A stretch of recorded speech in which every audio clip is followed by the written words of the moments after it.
Stellar Transformations, episode 203. Untuk melihat video selengkapnya, sahabat bisa kunjungi playlist yang telah disediakan. Yuk mari, kita berimajinasi bersama dan masuk ke alur ceritanya.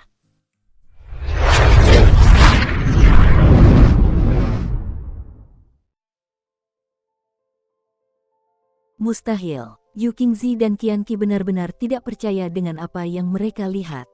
Bahkan serangan gabungan dari 3 dewa abadi pun tidak mampu membunuh Qin Yu. Mustahil. Setelah menyaksikan Xia Hua dihancurkan dalam sekejap mata, dan melihat Qin Yu kini melaju kencang ke arahnya, Yu Qingzi tidak menunda-nunda tetapi mengambil inisiatif untuk melepaskan serangan dahsyat dengan pedangnya. Hancur. Seluruh tubuh Qin Yu terlempar, dan butuh beberapa detik dan beberapa ratus meter sebelum Qin Yu berhasil menenangkan diri, melayang di udara untuk menatap diam-diam Yu Qingzi dan Qianqi. Atau setidaknya begitulah kelihatannya. Meskipun Qin Yu tampak hanya menatap kedua dewa abadi itu, sebenarnya dia dengan cepat mengisi ulang boneka pedang abadi dengan kumpulan batu elemen suci kelas atas yang baru. Semua energi itu benar-benar habis. Harus diisi ulang dengan 9 batu elemental suci kelas atas yang baru ini. Hanya butuh sesaat untuk mengisi ulang, tetapi Qin Yu tetap terguncang oleh serangan dahsyat Yu Qingzi. Hanya dalam satu serangan, sekitar 30% energi boneka pedang abadi itu telah terkuras. Sepertinya aku cukup beruntung karena serangan pertama mereka lebih bertujuan untuk membatasi daripada mengalahkan. Begitu banyak energi mereka dihabiskan untuk mengunci pergerakanku sehingga serangan itu sendiri tidak terlalu kuat. Qin Yu menghela napas. Inilah satu kelemahan besar dari boneka pedang abadi, yaitu kebutuhannya yang tak pernah puas akan energi. Jelas, Qin Yu bisa memilih untuk tidak memberi daya pada boneka itu dengan batu elemen suci kelas atas, tetapi jika tidak, maka serangan terakhir dari Yu Qingzi pasti akan membuatnya melesat seperti komet melintasi planet bulan ember. Ketika menghadapi serangan kaliber seperti itu, tidak mungkin Qin Yu bisa menghadapinya tanpa menghabiskan energinya yang berharga. Yu Qingzi, Qin Yu menyeringai sinis. Aku memang pernah bilang akan mengirim beberapa dewa abadi ke neraka untuk menemani muridku, Han Su, kan? Apa kau pikir aku bercanda? Qin Yu menatap tajam kedua dewa abadi yang tersisa. Yu Qingzi dan Qianqi benar-benar tercengang. Qin Yu benar-benar bisa selamat dari serangan gabungan 3 dewa abadi. Mustahil. Aku juga sudah bilang akan mengirim ratusan dewa emas tingkat 8 dan 9 untuk menemaninya. Lihat sekeliling. Menurutmu berapa banyak lagi yang harus kubunuh? Qin Yu menyeringai. Yu Qingzi dan Qianqi segera menyapu seluruh planet dengan indera spiritual mereka. Dari 200 dewa emas tingkat 8, sekitar 130 telah mati, dan dari 70 dewa emas tingkat 9, hampir 30 telah tewas. Bahkan saat mereka menyaksikan, Kong Lan, Tu Gan, dan Dan Meng memimpin beberapa orang lainnya untuk melanjutkan pembantaian mereka. Kong Lan jelas merupakan yang paling menonjol di antara mereka semua. Mengenakan baju zirah abadi kelas atas dan memegang senjata abadi kelas atas, ditambah dengan kemampuan dan kekuatan alaminya sendiri, tidak satu pun dari para dewa emas tingkat 9 yang mampu menandinginya.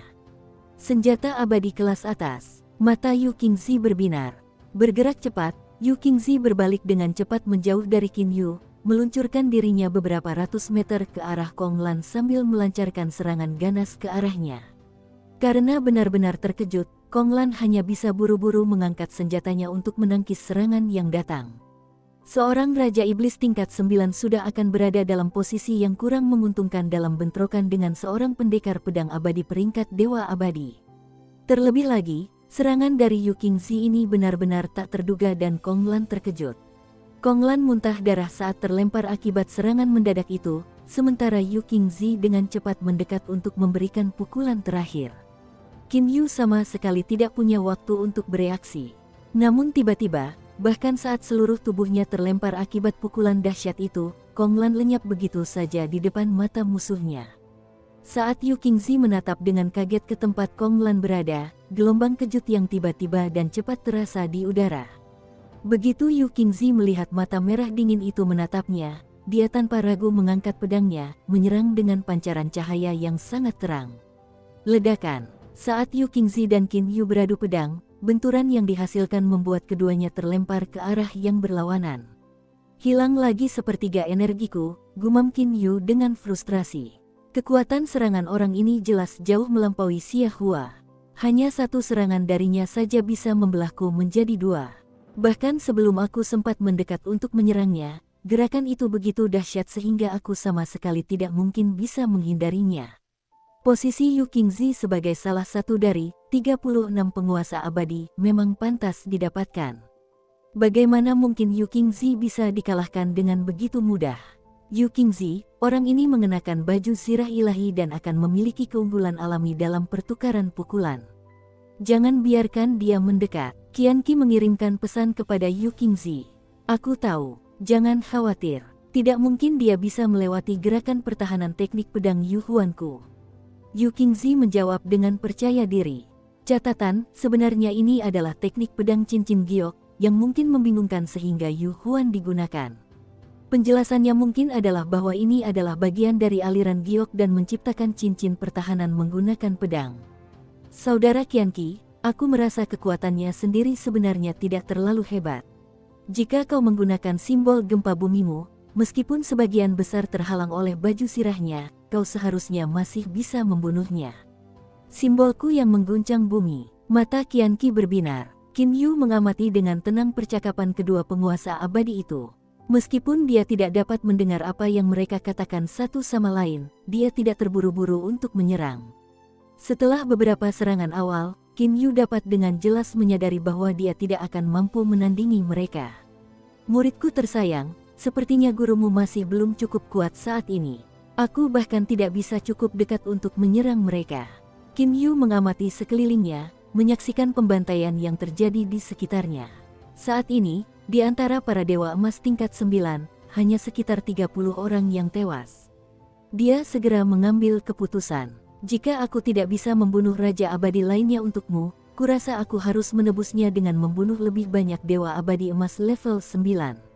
Seberkas cahaya hitam melesat ke arah berbagai kelompok dewa emas tingkat 9. Setiap dewa emas yang bertemu dengan berkas cahaya hitam itu dengan cepat dikirim untuk menemani Han Su dalam kematian. Saat para dewa emas dibantai, Qianqi menyaksikan dengan hikmat, jari-jarinya membentuk banyak simbol rumit di udara. Saat ia membentuk simbol-simbol itu, aliran cahaya keluar dari simbol-simbol tersebut, bergabung menjadi karakter hijau bercahaya yang perlahan tercetak di telapak tangan Qianqi.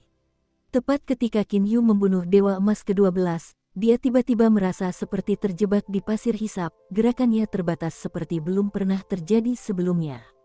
Pada saat yang sama, telapak tangan setinggi 8 meter muncul di udara, menghantam dengan keras ke arah Qin Yu. Hancur. Tanpa cara untuk menghindar, Qin Yu terkena serangan langsung dan terlempar ke tanah.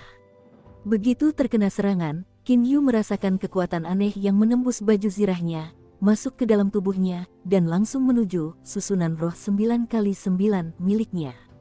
Qin Yu sangat ketakutan. Jika formasi spiritualnya ditembus, boneka pedang abadi itu juga akan hancur. Untungnya, tepat ketika kekuatan aneh itu mendekati perimeter formasi spiritualnya, kekuatan itu tampaknya langsung menghilang. Dukung terus channel YouTube Sabta Novel. Qin Yu menghela napas lega dan dengan cepat mengisi ulang boneka pedang abadi dengan muatan baru batu elemen suci kelas atas. Tepat saat tubuhnya mendekati tanah, Qin Yu akhirnya berhasil mengendalikan diri dan menghentikan jatuhnya. Wow, serangan itu menghabiskan setengah energiku. Saat Qin Yu meluangkan waktu sejenak untuk menilai seberapa besar kerusakan yang ditimbulkan, dia terkejut betapa dahsyatnya serangan dari Qianqi itu. Mati. Brak, satu lagi telapak tangan besar dari Qianqi menghantam Qin Yu. Telapak tangan ini mengenai tepat di atas kepala Qin Yu, dan kekuatan dahsyat itu langsung menghantamnya ke tanah.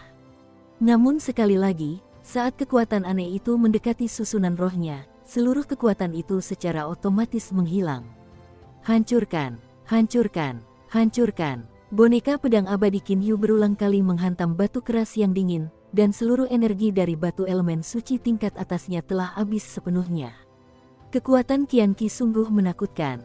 Jika aku berada di tubuh asliku, bahkan dengan bantuan baju sirah ilahi salju hitam, aku mungkin masih akan terluka parah, atau bahkan mungkin terbunuh.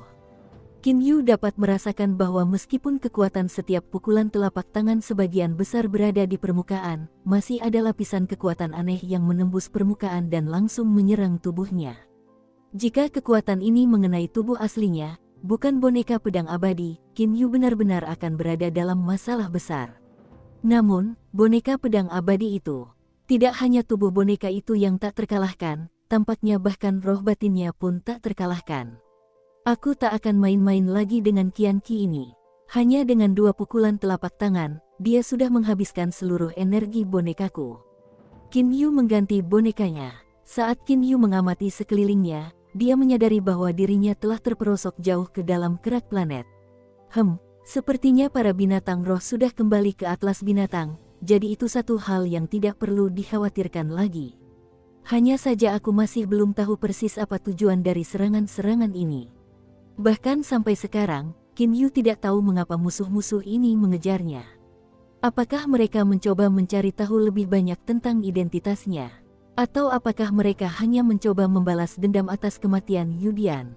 Saat ia sedang memikirkan hal ini, Qin Yu tiba-tiba menyadari bahwa Qianqi melaju kencang menyusuri terowongan yang telah dipahat oleh boneka itu saat boneka itu ditancapkan ke dalam tanah. Tanpa ragu sedikit pun, Qin Yu mengambil keputusan dan dengan cepat bergegas ke arah yang berlawanan. Tak satu pun dari mereka berani berteleportasi. Saat itu, udara di sekitar mereka berdua bergetar karena kekuatan pergerakan mereka. Teleportasi dalam keadaan seperti ini sangat berbahaya dan ada risiko tubuh mereka akan terkoyak di tengah ruang yang kacau. Dengan mengandalkan kekuatan boneka pedang abadi, Qin Yu menerobos batu dan, dalam sekejap, tiba kembali di permukaan.